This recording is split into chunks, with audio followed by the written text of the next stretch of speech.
સુરેન્દ્રનગર જિલ્લાના લીંબડી હાઈવે પર પુલમાં 10 ફૂટ મોટું ગાબડું પડતા ઘોર નિંદ્રામાં સૂતેલું તંત્ર સફાળું જાગ્યું।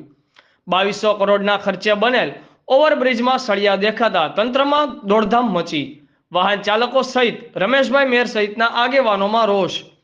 સુરેન્દ્રનગર જિલ્લાના લીંબડી નજીક રાજકોટ અમદાવાદ નેશનલ હાઈવે પર ઓવરબ્રિજ પર ગાબડું પડતા સળિયા દેખાવા લાગ્યા હતા, જેમાં અંદાજે 8 થી 10 ફૂટ લંબાઈનું ગાબડું પડતા એક તરફનો વાહન વ્યવહાર બંધ કરવામાં આવ્યો હતો। લીંબડી સર્કલ પાસે આવેલ ઓવરબ્રિજ પર એક તરફના રસ્તા પર ગાબડું પડતા વાહન ચાલકોમાં રોષની લાગણી ફેલાઈ હતી।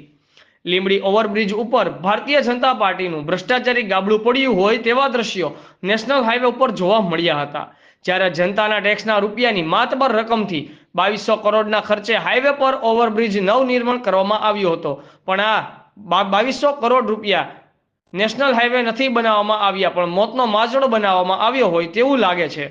વારંવાર પુલમાં ગાબડા પડતા હોય, હાઈવેની સાઈડો બેસી ગઈ છતાં પણ તંત્ર અને જવાબદાર મંત્રીઓ ઊંઘમાં હોય અને લોકોના જીવ જોખમમાં છે।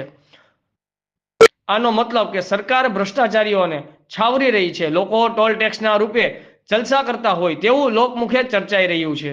હાલ તો ઊંઘમાંથી સફળ જાગેલા તંત્ર દ્વારા બેરિકેડ મૂકી ગાબડાનું રિપેરિંગ કામ હાથ ધરવામાં આવ્યું છે। લીંબડી સર્કલ પાસે આવેલ ઓવરબ્રિજ પર એક તરફના રસ્તા પર ગાબડું પડતા એક બાજુનો પુલ હાલમાં બંધ કરી યુદ્ધના ધોરણે કામગીરી હાથ ધરવામાં આવી હતી, ત્યારે લીંબડી સર્કલ પાસે આવેલ ઓવરબ્રિજ પર એક તરફના રસ્તા પર ગાબડું પડતા વાહન ચાલકોમાં ભારે રોષની લાગણી ફેલાઈ હતી।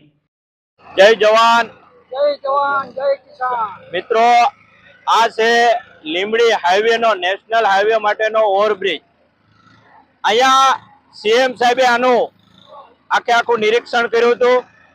સતત સીએમ સાહેબ પણ કહેતા હતા કે આના ઉપર સતત મોનિટરિંગ થશે, અને આપણા પીએમ સાહેબ પણ કહી રહ્યા છે કે ભારતમાં રોડ બનાવવાની એવી અનોખી ટેકનોલોજી છે જે અન્ય દેશ પાસે નથી। આ છે આપણા દેશની ટેકનોલોજી।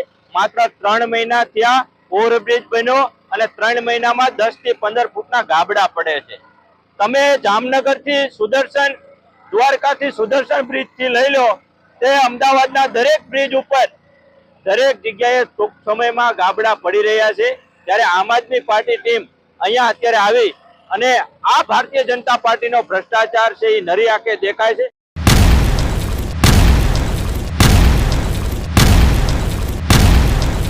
दिव्य सरदार न्यूज, सब पर नजर, सबकी खबर।